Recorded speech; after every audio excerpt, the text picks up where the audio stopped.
লক্ষ টাকায় খাট কেনা যায়, ঘুম কেনা যায়, যায় কি বলো?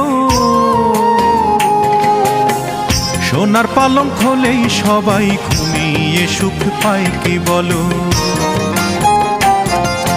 লক্ষ টাকায় খাট কেনা যায়, ঘুম কেনা যায়, যায় কি বলো?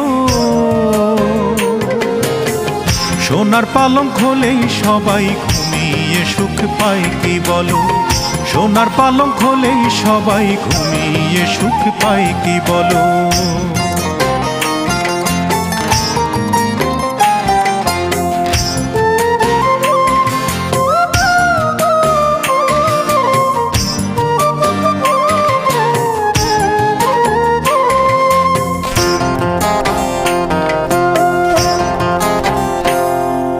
ফুল কেনা যায়, যায় না, তবে ফুলের প্রীতি কেনা